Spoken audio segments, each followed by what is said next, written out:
Hey, what's up, guys? Welcome back to the channel. Going to be talking about a hot topic in today's video, and it's because I made a video about imagination. My video about imagination inspired me making this video because in the comment section of my imagination video, so many people were asking me if I ever tried some of the dupes or the clones of imagination. In general, if you're interested in any fragrance content, if you scroll Reddit or whatever, you will always see people talk about clones. Oh, this is 90% similar, 85% similar. People always go back and forth with this stuff, and you just in general can't really escape seeing dupes, seeing clones. Um, and in this video, I want to talk about my personal thoughts regarding clones, what I think about them, the pros, the cons, and just how I think clones are honestly Eh, we'll get into it. The first thing I really want to address before I go into anything else is I want to make sure that everyone watching this video understands that I'm coming at it from a point of view of trying to see both sides of something. This type of video can come across as very snobby very quickly, and I absolutely don't want that to happen. So with that being said, let's get into the video. So I mentioned I made a video about Louis Vuitton Imagination. And everybody, or not everyone, but a lot of people in the comments were asking me about if I've ever smelled clones. So first of all, I think we better define what a clone is, in my opinion. So I actually wrote notes for this video because there's so much to talk about. So I think a clone is something that's like really not trying that hard to be original. It's blatantly obvious that it's copying something else. A lot of the time with these clone houses like Afnan or God, who makes Club de Nuit? Anyway, these clone houses will see a new release from a big brand, let's say just like, oh, Louis Vuitton or Tom Ford or whatever, and within 2 weeks they will come out with a clone. That is a clone in my opinion. And then there are the people, there are the clone brands that just specifically state that it is cloning something. I think Alexandria is a clone brand that does this. You'll go on their website and you'll see like, oh, this is a clone for Roja Dove Enigma. So that is how I would define a clone. It has to be like very blatantly obvious that it's not trying to be original. It's trying to copy something, specifically states that it's copying something. There's GCMS involvement, so they really run the perfume formula through a GCMS machine to try to replicate it and, try to replicate the smell of another product without necessarily taking time to release it. Comes out very quickly after the original release. So now that we've hopefully established what a clone is, let's try to talk about some of the pros of clones. The big obvious one up front is going to be cost, affordability. It allows people to enter the world of perfumery, enter the world of fragrance, and try a bunch of different stuff without necessarily breaking the bank. Guys, let's face it. Stuff like, Tom Ford Private Line and Louis Vuitton and Amouage, it's just overpriced, even if it is insanely high quality and the perfume inside really does cost quite a bit of money for the brand to produce. We're talking about $250, $300, $400 plus for some of these brands, and some of them you can't even get on discounters. So when somebody sees something that could potentially be close to a $400 perfume for 20 bucks, 30 bucks, understandably, that is extremely attractive, and it does allow people to try a bunch of different stuff within the perfume space. Another potential pro of dupes and clones is that sometimes they can actually do it extremely well. Now, in my experience, and I have very limited experience, I'm going to let you know up front, I've tried a couple clones, but in my experience, the clones that execute duping or cloning another fragrance really well tend to be in the gourmand category. So this is something like Liquid Brun by French Avenue cloning Parfums de Marly Altair. That is supposedly a very good clone, and it's honestly not surprising because newsflash, Parfums de Marly, they're not really all they crack up to be.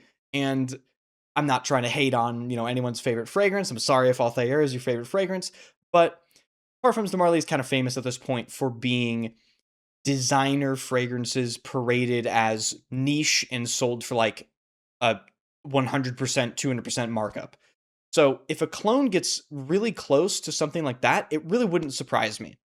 Um, but gourmand scent profiles and sometimes like really fresh and like blue-ish, sort of like Dior Sauvage scent profiles can be cloned very well because the original isn't really all that to begin with. So that's great. You can potentially get something for dirt cheap that's actually really good. And then another potential pro of clones is that rarely a clone brand will see something like, I don't know, let's say Beau de Jour gets discontinued. This is Tom Ford Beau de Jour, right? Sometimes a clone brand will see that a popular fragrance will get discontinued and they will try to revive that discontinued fragrance just to keep it around. And it won't be exactly the same, but they'll try to keep it around for people that were fans of that fragrance so that maybe those people, instead of going on the gray market and spending crazy markups, people are psychos on the gray market nowadays, thinking everything costs $300, $400, $500 just because it got discontinued 2 weeks ago. These clone brands bypass that bullshit and say, we're going to try to revive this and actually make it, affordable and accessible. So that is kind of my last pro for clones. And we're going to get into the cons now. So, okay. So I mentioned one of the pros was they kind of allow you to try a bunch of scent profiles and DNAs. However, this point is from Daniel on Seldomly Often. His channel will be linked in the description, and I had to include it in this video because I really can't stress this enough. Even though clones allow you to try a bunch of different scent profiles and DNAs, sometimes you'll come across a really bad clone that will completely destroy your idea of the thing it's trying to clone. But in reality, you might love the original. You might try a clone of Imagination and it might be shit. It might legitimately be terrible. And that puts you off of trying the original. Like you just completely write it off in your head. In Seldomly Often's video where he talks about clones with a bunch of his friends, I'll link the video. It's a podcast, really awesome. You guys should watch it. But John, who's on that podcast, states that he had that exact experience with a clone that was trying to replicate Amouage's interlude. And because that clone gave him a really bad experience with the interlude DNA, he didn't even bother trying the original for about a year. So that's absolutely terrible. And that is a huge con of clones. Guys, they're not going to get close all the time. They really aren't. My second really big con with clones and dupes, and I see this all the time, unfortunately, if you're part of like any sort of fragrance Reddit, Instagram, TikTok, whatever it may be, all these people, you'll see people just have, walls and walls of fragrances, walls of clones behind them, hundreds of bottles. I'm not even exaggerating, unfortunately.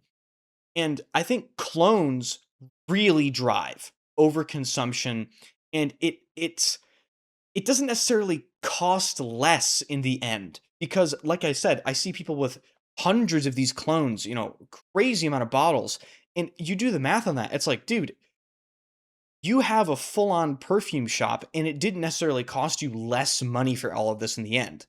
Um, and it's just generally not great to be in that cycle of like buying things all the time, in my opinion.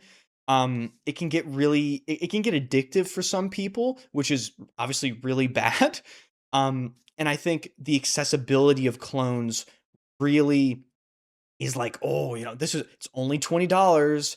It's only $30, whatever. I'll make that in the next week. It's like, maybe calm down there. So the collecting too much or just getting too much too quickly side of it can be really a massive detriment, in my opinion. Now, in terms of my personal qualms with clones, number one, they simply don't satisfy what I want when it comes to a perfume or a fragrance. Um, I really see them as sort of a gateway. I see them as something that you kind of grow out of eventually, in my opinion. Obviously, that's not going to be the same for most, well, not most people, but some people, it won't be that way. You're allowed to enjoy things, guys, believe it or not. But I'm also allowed to enjoy things, and clones do not satisfy what I desire in a perfume. I really like owning the original idea. I really like that collecting side of things. Sometimes having like the thing that makes me happy, and if I want a discontinued bottle of original YSL Rive Gauche Pour Homme, then I guess I'm going to search on eBay and actually eventually land a bottle rather than trying to get a clone that might try to resurrect a discontinued fragrance, like I mentioned previously. The other thing that I'm super skeptical about with clones is just the overall quality. There was an interview with Thierry Vasser, who is the in-house perfumer, or one of the in-house perfumers at one of the most prestigious and famous perfume houses called Guerlain, over 200-year history. And he was on a podcast, I believe, with Persolaise, and he was talking about ingredient sourcing and how his job for the large part of the year is actually traveling around the world, sourcing ingredients, keeping the relationships up with these farmers and with these firms that source all of the ingredients for Guerlain's perfumes. And the fact of the matter is, when you're buying a clone, no one's fucking doing that. I'd be shocked. So the ingredient sourcing is not going to be the same. The quality I'm very skeptical of. And the packaging, the presentation, a lot of the time is incredibly tacky. And obviously, we're talking about perfume. You can put it in a drawer and never look at it again, and only, look at it when you're putting it on. So the presentation isn't the be all end all. However, for me, it does matter. And, those two quality sides, the ingredient sourcing, the proportions of the ingredients, where are you getting it from, and the presentation, that really, really matters as a whole for me. And then the last thing that really puts me off of really being interested in clones at all is the perfumer. Sometimes you'll have master perfumers or just really world-renowned perfumers um, make a clone for a brand. I know Quentin Biche has done a couple clones, but when you're trying to clone something, let's say from Amouage, and you're trying to clone um, a Corinne Vinchon-Spenner work, right, or a Pierre Negrin work, let's say with Interlude, I really doubt whoever is perfuming the clone is going to be able to execute it at the same level as the perfumer that made the original. Okay, basically, I question the perfumer's skill level working on the clones, and I'm well aware that maybe there are some extremely skilled perfumers doing clone work. I mentioned Quentin Biche, but a lot of the clones don't really disclose who made the perfume. And I personally care about that because I like to keep track of my favorite perfumers. I'm a big fan of Christopher Sheldrake, and I find I really love Christopher Sheldrake's style and approach and how he makes perfume across multiple different brands, whether it be Chanel, which he has a big, big hand in making perfumes for. Serge Lutens, I own 17 Serge Lutens, and he made all 17 of them. So when I love a perfumer's work that much, I want to try to track what he makes, and clones, they don't really let me do that. So just to wrap things up, when it comes to clones, guys, you will never hear me talk about them on this channel. I will likely never smell most of them. You ask me if I've smelled before. They're just simply not for me. They don't satisfy really anything that I want out of a perfume. But they aren't the worst thing in the world. They do have some great, great upsides. And like I said previously in this video, if you enjoy it, you enjoy it. And it really it doesn't matter, right? I would just execute some caution, maybe some restraint when it comes to buying too many clones. Because at a certain point, you could have used that money to buy something that you truly, really love. And maybe you love the original and you try it later. And now you're sad you have, 5 bottles of Afnan or whatever you might have. At the end of the day, it's kind of just up to you. Like, how do you want to go about your fragrance journey? I know that's an overused term, but like, how do you want to go about really getting into perfume? Do you want to go the clone route? Do you want to sample more? Do you want to try originals? Do you care about like copying? Does that make you feel a certain type of way? So I would just say if you take anything away from this video, maybe just see what you think about clones. Think about it more, Try the original, try the clone, consider the pricing, all that sort of stuff. So that is my thoughts about clones. If you enjoyed the video, if you want to stay up to date with this channel, definitely hit the sub button. I have a ton more videos coming out, guys. I have a Serge Lutens ranking video as soon as Serge Lutens exchanges my Rose de Nuit bell jar, which arrived completely stuck and I can't open it. And I'm afraid of shattering the glass. So Serge Lutens ranking video, slightly delayed. Amouage ranking video eventually. I'm trying to wear them as much as I can to form my official, like, updated opinions on them. Obviously, I do my weekly rotation videos all the time. There's good stuff coming to the channel. I'm going to have a new intro made. Cool shit. So thank you guys so much for watching. Be sure to like, sub, hype, comment. Let me know what you think. And I'll see you guys in the next video.